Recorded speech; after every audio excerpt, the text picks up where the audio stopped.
Close your eyes and remember when you were little. You're watching TV when the screen suddenly goes black. No sound. No picture. The adults sigh. But you feel a quiet thrill. Candles are lit. A board game comes out. You sit on the floor, shaking the dice, listening to your stomach growl, secretly hoping the power outage will last just a little longer. That's just one of 17 unforgettable childhood memories from Britain in the 1970s. In this video, you'll return to a slower, more grounded world, where memories didn't live on screens, but in smells, sounds, and moments shared by an entire generation. 1. The summer of 1976. The summer of 1976 wasn't just warm, it was relentless. For months, Britain stopped feeling like Britain. The grass turned pale and brittle. Lawns cracked. Pavements grew so hot you could see the heat rising from them. Water became something you queued for, not something you took for granted. Outdoor taps appeared in streets, shared between rows of houses. Families carried buckets for drinking, washing, and cooking. In some areas, water was turned off for most of the day. Adults worried. Newspapers warned. The country felt fragile.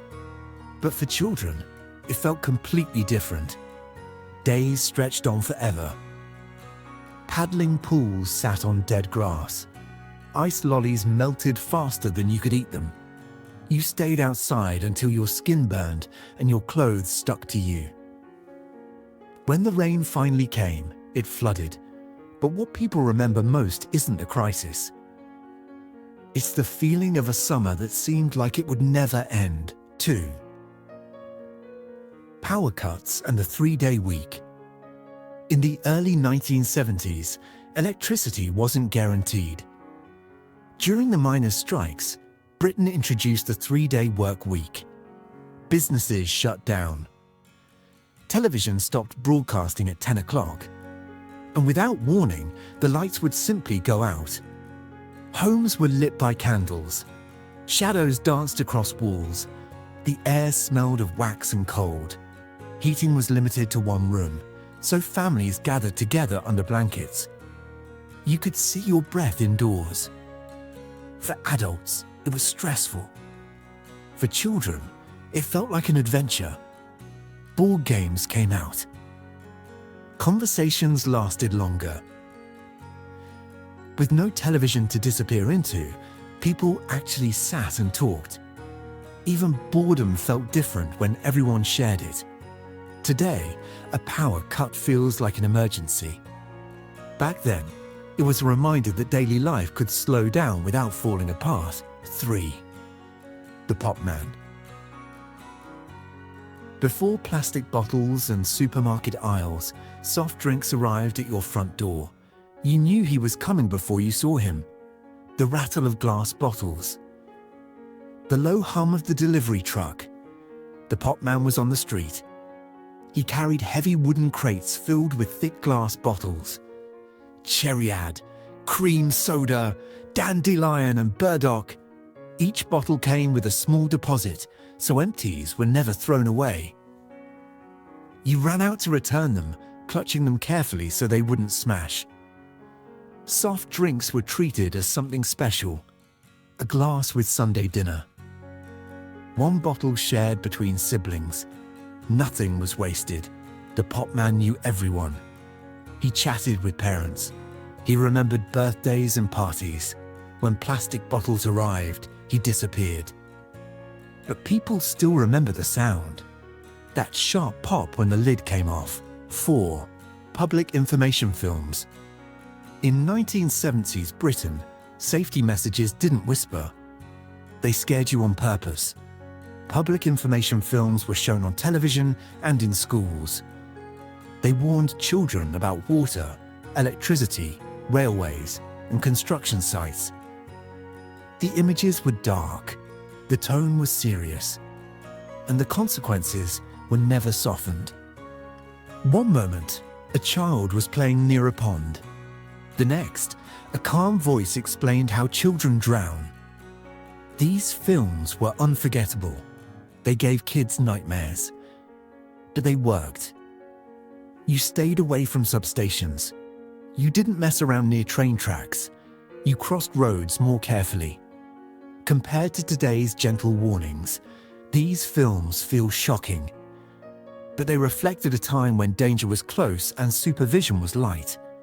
Children were trusted with freedom, and these films existed to keep them alive in it.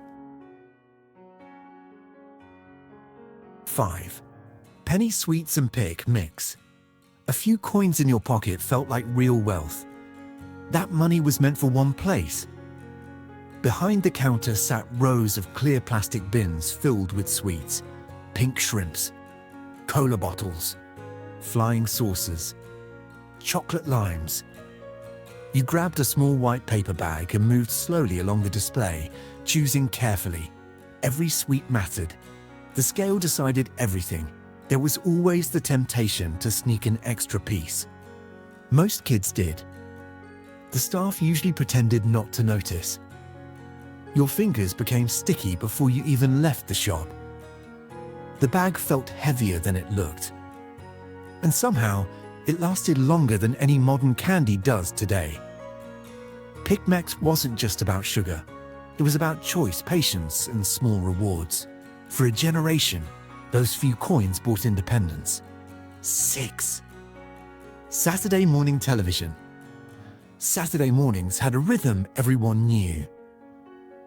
Around 9:30, children across Britain settled in front of the television.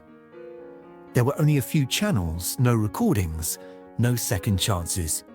If you missed it, it was gone. You had to choose.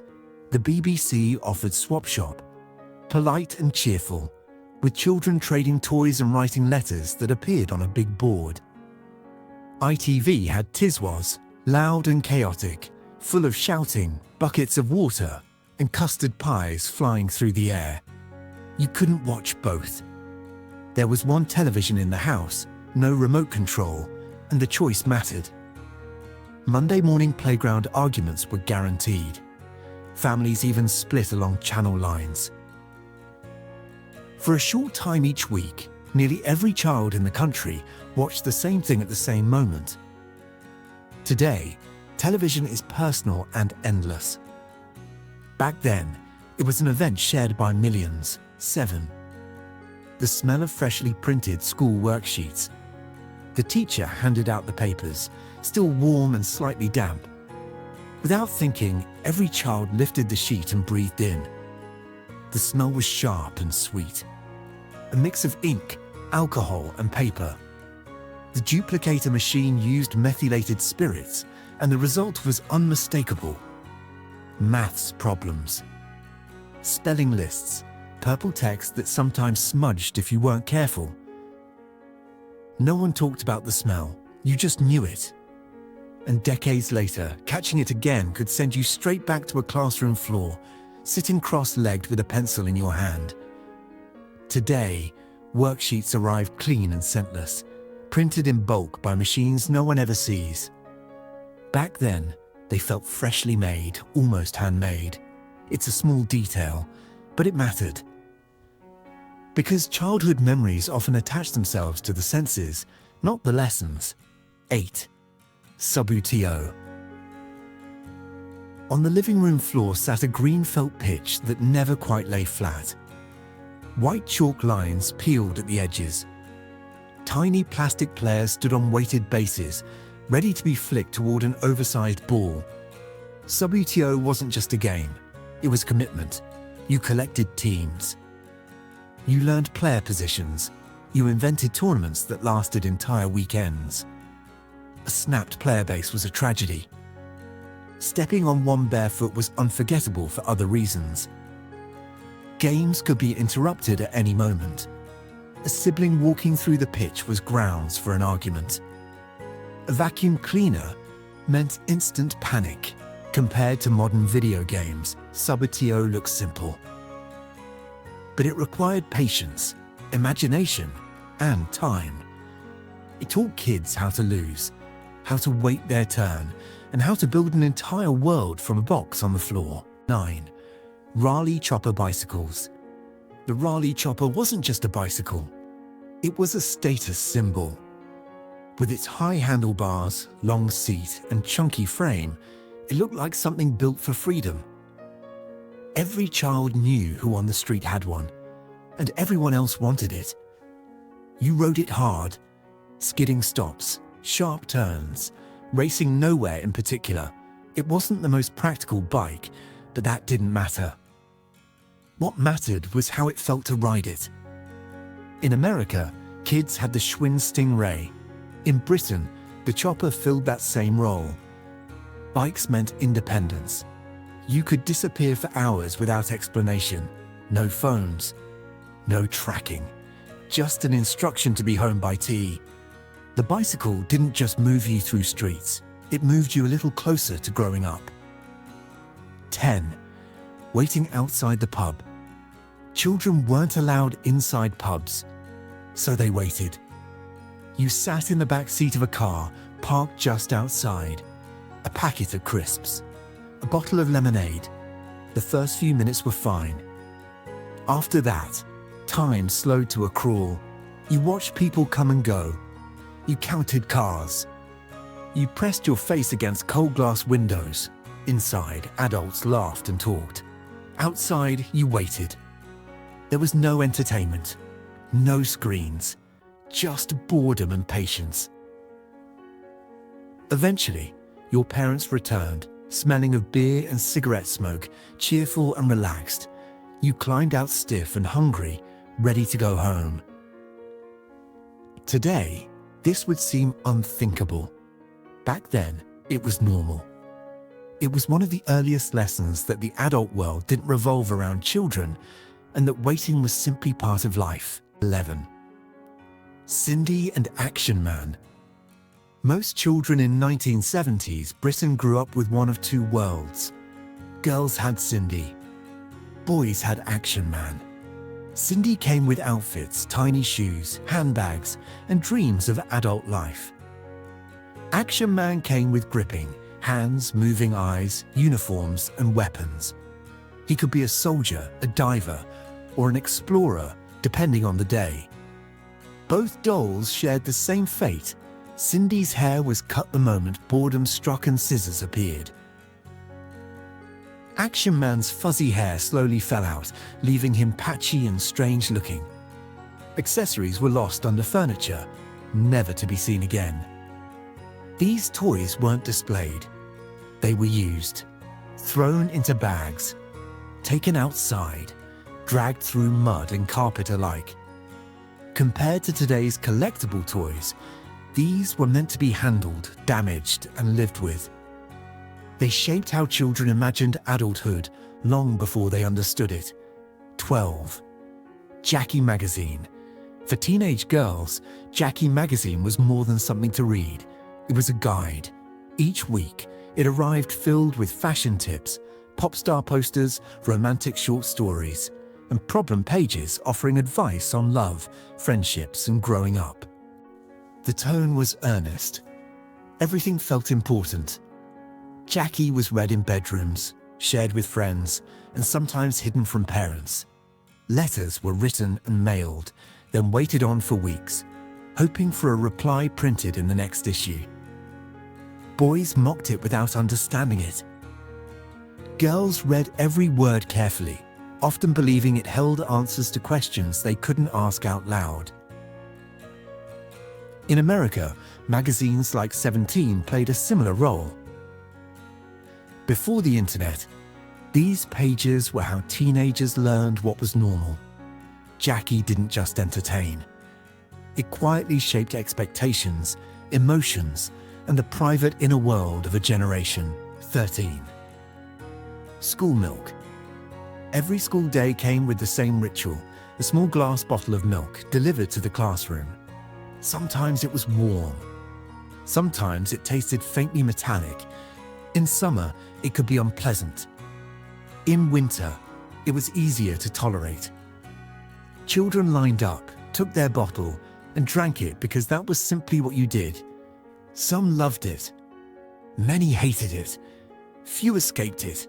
School milk was meant to make children healthier, part of a nationwide effort to care for growing bodies. When the program was reduced, it became a political symbol, remembered with jokes and resentment in equal measure.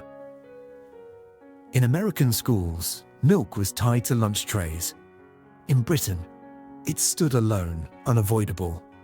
Today, the idea of handing every child the same drink feels strangely rigid, but at the time, it reflected a belief that childhood health was a shared responsibility. 14. Radio Luxembourg under the covers. At night, after the house went quiet, something small and secret happened. A radio clicked on beneath the blankets. Radio Luxembourg broadcast music that wasn't always available on British stations. The signal crackled. The volume stayed low. An ear pressed close to the speaker as new songs drifted through static. It felt forbidden. Not dangerous, just private. A quiet rebellion carried out in the dark. You listened to pop and rock late into the night, memorizing melodies, feeling connected to something bigger than your bedroom. The radio became a companion, not just a device. In America, teenagers did the same with late-night AM stations. The experience was universal. Music didn't arrive instantly back then. You had to wait for it, search for it. And when you found it, it felt earned. 15. Flared trousers and knitted tank tops. Fashion in the 1970s was impossible to ignore. Trousers flared so wide they brushed the pavement. Colors were bold. Patterns clashed. Nothing was subtle. Then there were the tank tops. Knitted by mothers or grandmothers, usually from scratchy wool in shades of brown, orange or mustard yellow. They itched. They never quite fit right, but you wore them anyway. These clothes weren't chosen. They were provided. Hand-me-downs, homemade, and worn until they couldn't be worn anymore. Today's children scroll and choose. Back then, you accepted what you were given. Those clothes said a lot about the time. Fashion was slower, more personal, tied to family, not trends. Even when it was uncomfortable, it was part of growing up. 16. Space hoppers. The space hopper was impossible to miss. A large inflatable ball, usually bright orange or pink, with a grinning face and two handles on top. Before you even climbed on, you noticed the smell. Thick rubber. Sharp and unmistakable. You pumped it up, climbed aboard, and bounced. Direction was never guaranteed. You aimed for the pavement and ended up in a hedge. You bounced too hard and tipped sideways. Knees were scraped. Elbows bruised. Laughter came first, tears sometimes later. Nearly every child had one, or desperately wanted one. Streets filled with bouncing figures, wobbling along with no real control. And when a space hopper punctured, it was devastating. There was no fixing it. Compared to today's carefully designed toys, the space hopper was simple and slightly dangerous. But it encouraged movement, noise, and outdoor play. It belonged entirely to the street. And once summer ended, it disappeared until the next one came around. 17. The Silver Jubilee of 1977. In 1977, Britain celebrated 25 years of Queen Elizabeth II on the throne, and the whole country seemed to step outside at once. Streets were closed to traffic. Long tables were set up down the middle of the road. Red, white, and blue bunting hung from lampposts. Neighbours who barely spoke all year sat side by side. There was food everyone recognised. Sandwiches, crisps, jelly, cakes, paper plates and cardboard crowns. Children ran between tables while adults talked and laughed. Someone always had a radio playing. You were given a commemorative mug just for being there. Many people kept theirs for decades. In America, the bicentennial felt similar. A shared moment, a shared mood. The Silver Jubilee wasn't about politics. It was about belonging to a street, community, and a moment everyone remembered together. In the 1970s, childhood followed a simple logic. Life moved at a slower pace. Experiences were shared. Routines repeated, and most days were shaped by the same streets, the same schools, and the same people. Children spent more time waiting, more time outside, and more time figuring things out for themselves. Entertainment wasn't constant. It arrived at certain hours, in certain places, and often involved other people. Today, childhood follows a different logic. Life moves faster.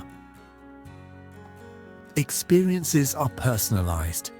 Entertainment is always available, and time is filled more efficiently. Neither approach is better or worse. They simply reflect different worlds. But these memories remain because they were physical, shared, and lived in real spaces. They remind us of a time when growing up meant adapting to the world as it was, not shaping the world around us. This video is about 10 simple meals that helped American families survive the hardest years of the 20th century. All of these meals share one thing in common. They were built around patience, shared tables, and knowing how to make something out of very little. They reflect a time when American life moved slower, families ate together, and the warm meal mattered more than variety, presentation, or choice. Back then, people didn't call it being poor. They called it living. Potato soup was one of the simplest meals American families relied on during hard times. It was usually nothing more than potatoes, onions, water, and a little milk if there was any to spare. Sometimes just salt and pepper. Nothing fancy. Nothing wasted. In many homes, a large pot of potato soup would sit on the stove all day. The potatoes were peeled slowly, often by children sitting at the kitchen table. The onions simmered until the whole house smelled warm and familiar. As the soup cooked, the potatoes broke down on their own, thickening the broth without cream or butter. That pot was meant to last. Dinner tonight, lunch tomorrow, sometimes even breakfast. Potatoes were cheap, filling, and easy to store. During the Great Depression, they were one of the few foods most families could still afford in quantity. A single pot of soup could feed 6 or more people, especially when served with a slice of bread. What mattered wasn't variety. It was that everyone ate. Today, soup is often something small, served before the real meal. Back then, potato soup was the meal. It was warm, it was reliable, and it showed how American kitchens worked when money was tight, slow cooking, simple ingredients, and enough patience to turn very little into something that could carry a family through the day. Rice and beans was not just a meal, it was a system. A way of cooking that fit perfectly into the rhythm of everyday American life when families had more time than money. Dried beans were rinsed and soaked overnight, often in a chipped bowl left on the counter. In the morning, they went into a large pot on the stove, where they would simmer for hours. Nothing about this meal was rushed. The beans softened slowly, absorbing flavor from salt, onion, or a leftover ham bone saved from Sunday dinner. Rice was cooked fresh or reheated, stretching the pot even further. This meal was especially common on work-heavy days. In many homes, Monday was laundry day. While clothes boiled and scrub boards scraped, rice and beans quietly cooked in the background, needing very little attention. By dinner time, the meal was ready, hot, filling, dependable. Rice and beans could feed a large family, sometimes 8 people or more, from one pot. It provided protein, energy, and enough calories to get through long days of physical work. It wasn't exciting food, but it worked. Today, meals are often judged by speed or variety. Rice and beans belong to a different logic. Food was meant to wait for you, not the other way around. This dish reflects a time when American kitchens were built around planning ahead, shared schedules, and the understanding that a full stomach mattered more than novelty or choice. Cornbread and pinto beans was a meal deeply rooted in the American South and Southwest, especially among working families who needed food that was cheap, filling, and dependable. Cornmeal was easier to find and far less expensive than wheat flour, which made cornbread a daily staple in many homes. Pinto beans were cooked slowly in a large pot, often seasoned with a small piece of salt pork or a ham hock if one was available. The beans simmered for hours, creating a rich broth that carried most of the flavor. This liquid, often called pot liquor, was never wasted. Cornbread was broken by hand and used to soak up every drop. This meal was eaten at the same table, night after night. Children learned early not to rush. You ate what was in front of you, and you ate it together. Leftover beans were saved, reheated, or even fried the next morning. Nothing was thrown away. Today, cornbread is often served as a side dish or made sweet like cake. Back then, it was sturdy, plain, and meant to fill you up. Cornbread and beans reflected a time when American meals were built around sharing, repetition, and making the most of simple ingredients. It was food that didn't impress, but it sustained families through long days of work and long seasons of uncertainty. Fried potatoes were one of the most common meals in American kitchens because they could be eaten at any time of day. Breakfast, lunch, or dinner, it didn't matter. If there were potatoes and a little fat in the house, there was food. Potatoes were peeled and sliced by hand, often unevenly. Children helped at the table, learning how to hold a knife and move slowly. The slices were dropped into a hot pan with lard or saved bacon grease. As they cooked, the edges browned and crisped, filling the kitchen with a smell many people still remember clearly decades later. Fried potatoes were often eaten on their own or with onions mixed in. Sometimes they were served with eggs, sometimes with cornbread. There was no fixed recipe. The goal was simple: make something hot and filling. Today, fried potatoes usually come frozen and pre-cut. Back then, making them was part of learning how to cook. It took time and attention. You watched the pan. You stirred carefully. Fried potatoes reflect a time when cooking was a skill passed down through daily repetition, not written instructions. They were ordinary food, but deeply familiar, and for many families, they were the taste of home. Biscuits and gravy was a meal built entirely around making use of what others might throw away. The gravy started with saved meat drippings, fat collected from earlier meals and kept in a tin near the stove. Flour was stirred into the hot fat, forming a simple roux, then thinned with milk or water to create a thick, savory sauce. The biscuits were plain and filling, made from flour, lard, and a little baking powder. Butter was often too expensive to waste on baking.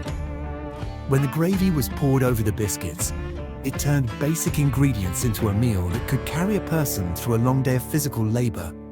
In the hardest times, the gravy contained little or no meat at all. Black pepper was added generously, not just for flavor, but to give the illusion of richness. It was a small trick, but it worked. Biscuits and gravy was most often eaten in the morning when families needed energy for work ahead. It wasn't elegant food. It wasn't meant to be. It was comforting, familiar, and dependable. Today, this dish is often seen as diner food or a regional specialty. But for many American families, it was survival food.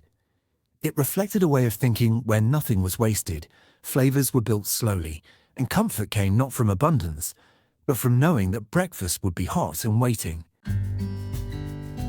Grilled cheese and tomato soup became one of the most comforting meals in American homes during the Great Depression and the war years.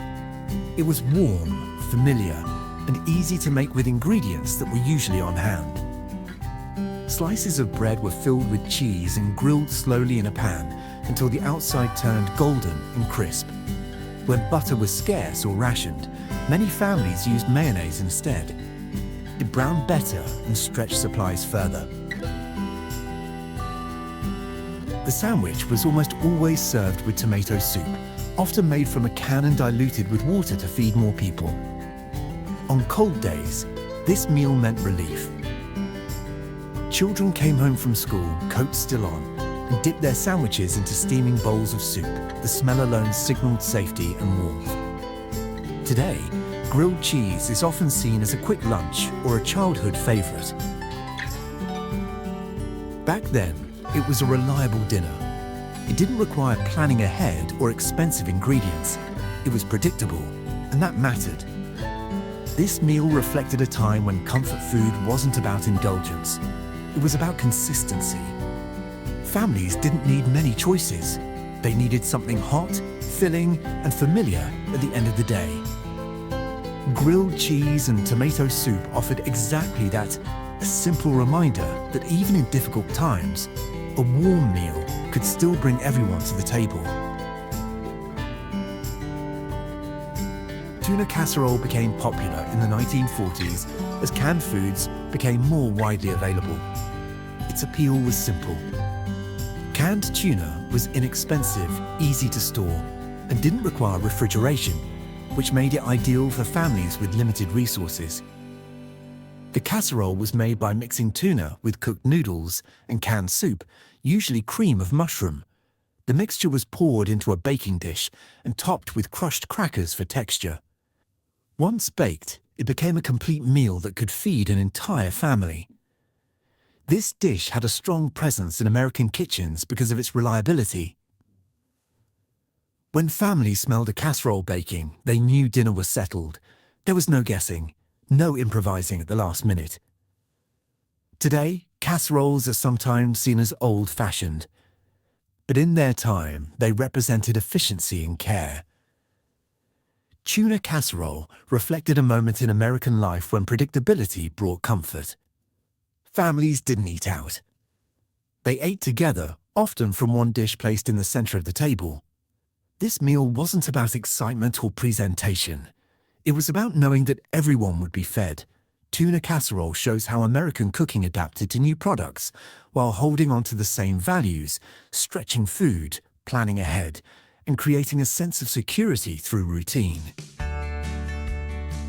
Fried Spam became an essential meal during World War II, when fresh meat was scarce and refrigeration was unreliable. Spam's long shelf life made it a valuable source of protein in many American households. The meat was sliced thick and placed in a hot pan, where it quickly browned and crisped on the outside. The salty aroma filled the kitchen, signaling that food was ready. Fried Spam was often served with eggs for breakfast or placed between slices of bread for a filling lunch.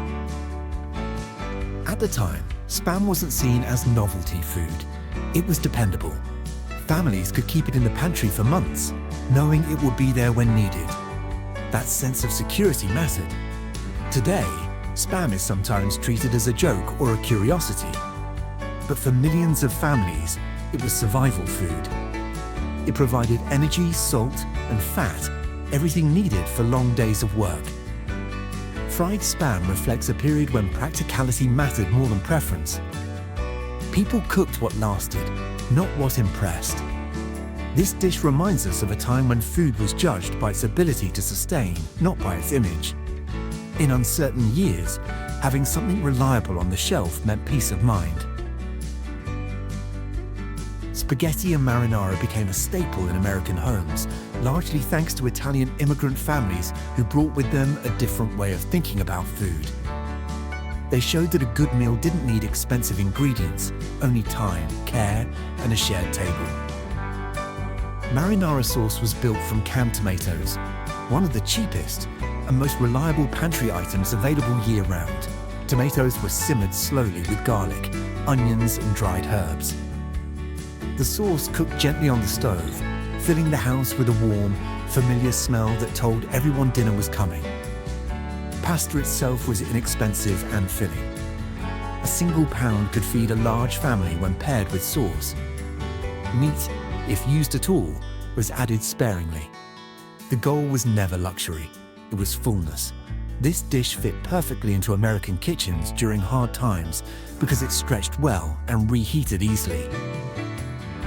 Leftovers were expected. Plates were wiped clean with bread. Nothing was wasted. Today, Spaghetti is often dressed up with specialty ingredients and served as a restaurant meal. Back then, it was practical food. It brought families together around a single pot and reminded people that simplicity could still be satisfying. Spaghetti and marinara reflected an important truth of the time: care mattered more than cost. A slow simmered sauce and a shared meal were enough to create comfort, even when resources were limited. Bread pudding was the dessert that proved survival food could still feel like a treat. It was made not from fresh ingredients, but from leftovers, stale bread that would otherwise be thrown away. Old slices of bread were torn by hand and placed into a baking dish. Milk was poured over them, followed by beaten eggs, a little sugar, cinnamon, and sometimes raisins if the family had them. Nothing was measured precisely. It depended on what was available. As it baked, the bread soaked up the custard, transforming into something soft, warm, and comforting. The smell of cinnamon filled the kitchen, signaling that something special was coming, even if it wasn't fancy. Bread pudding mattered because it preserved a sense of normalcy. Children still had dessert. Families still ended meals on a sweet note. In times when so much felt uncertain, that small routine meant everything. Today, desserts are often elaborate and store-bought. Back then, bread pudding was an act of care. It said that even in difficult times, dignity still had a place at the table. This dish reflected a mindset where nothing was wasted and every meal counted. Bread pudding wasn't about indulgence. It was about making the most of what you had and showing love through effort. For many people, this was the taste of their grandmother's kitchen. Warm, familiar, and quietly reassuring. These 10 meals paint a clear picture of how American life once worked. Food was built around planning ahead, shared schedules, and the understanding that a meal was more than fuel. It was a daily routine that held families together. Back then, kitchens ran on skills, patience, and repetition. People cooked what lasted, used what they had, and expected leftovers. Meals were predictable, not because life was boring, but because stability mattered. Today, life moves faster. Food is chosen for speed, convenience, and individual preference. We eat at different times, in different places, often alone. The logic has changed. This isn't about saying one way was better than the other.